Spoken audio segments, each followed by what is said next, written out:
Backed out in the drivers' meeting today. The drivers were warned and reminded as they nearly come together. There it goes. Oh, that's the big one. That's the big one. Big crash. Oh boy. Hildebrand, Jones, Hinchcliffe, Alotion, and then many others up front. This and Hunter Ray is about as big as we ever. All right, here we go. As we see Hinchcliffe come off on the high side here. He comes down on Tony Kanaan here. He's kind of blocking Vautier. Yeah, but it's his teammate. And they touch right here. It's his teammate, Alotion, who's giving Hinchcliffe nowhere to go. Oh, Vautier got contact as well. Alotion made it 3 wide down the back straightaway, and when Hinchcliffe had to move up, he was pinched. Terrible result for Vautier that was having such a great run. So both Dale Coyne cars, both Schmidt-Peterson cars, both Ed Carpenter cars. All trouble! Into the wall! And many more involved.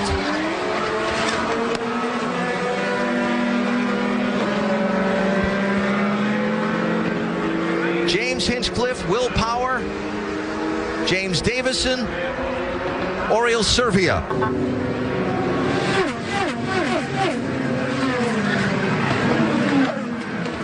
Now the drivers that are behind have literally nowhere to go, and they can't even see where they're going.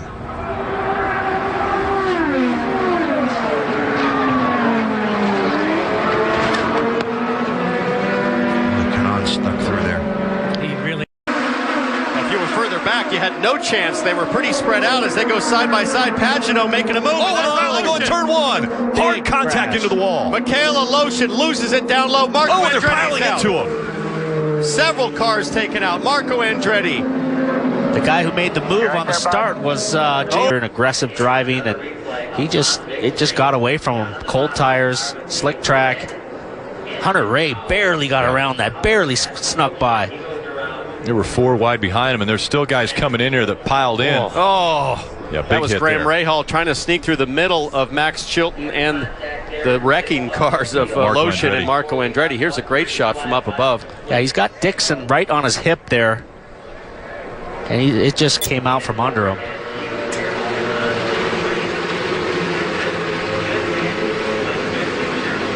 So close for Rahal, almost getting through, and got tagged by McHale. Now it's a good one, and here they come. Bobby Unser going for the lead. Johnny Rutherford right alongside him. Rutherford down low, but Bobby with a go back to the home stretch. There are several cars involved. We can't see the numbers, but it's been a bad crash from the start. It was in the middle of the field somewhere.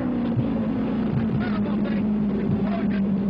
This is what everyone is feared. This is why there's been such a terrible atmosphere of fear here all weekend long.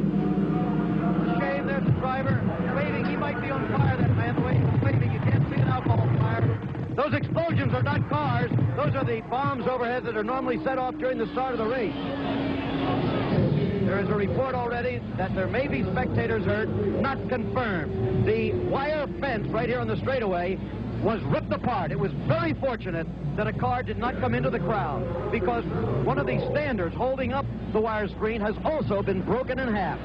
Right here at the most crowded part of the grandstand, we almost had an automobile go into the crowd. And it appears definitely that there are spectators injured, but here's a replay of what happened here. He was back in the 6th or 7th row, this car.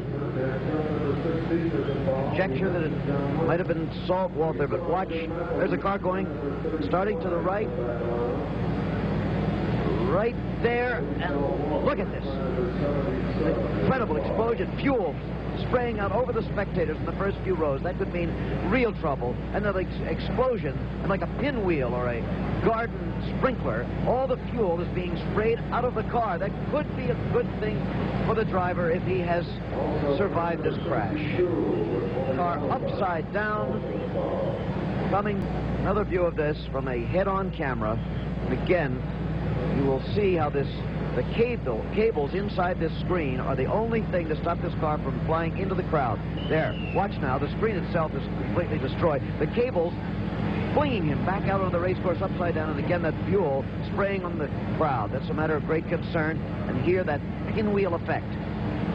the alcohol-based fuel spinning out of the car upside down. Another car, Lee Koonsman, I believe, number 16, barely missing the crash. It's Saltwater who is under the car.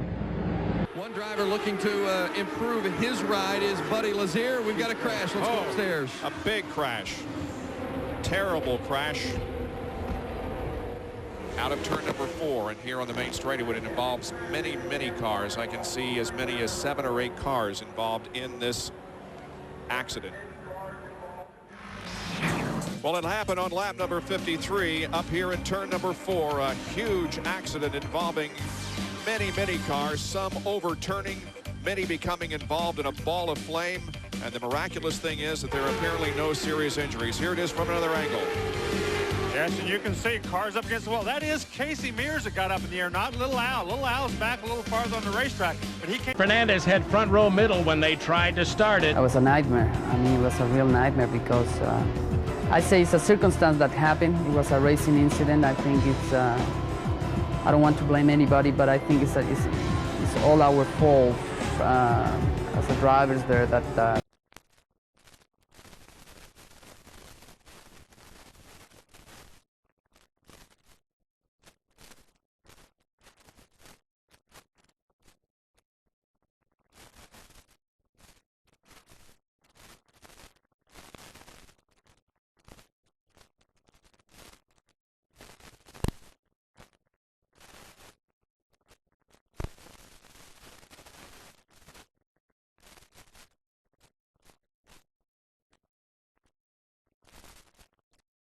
looking for the guilty party. You're right. Everybody's spread out. Let's see what's happening.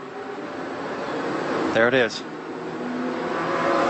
It's a car that's on, and he gets through with it. Isn't that always the way it generally happens? So we'll have to get a different view to see exactly who that was. So was that Castro Neves that got bumped from behind? No, it was Will Power. Will Power. And it was Sebastian Bourdais in the 7 that got him.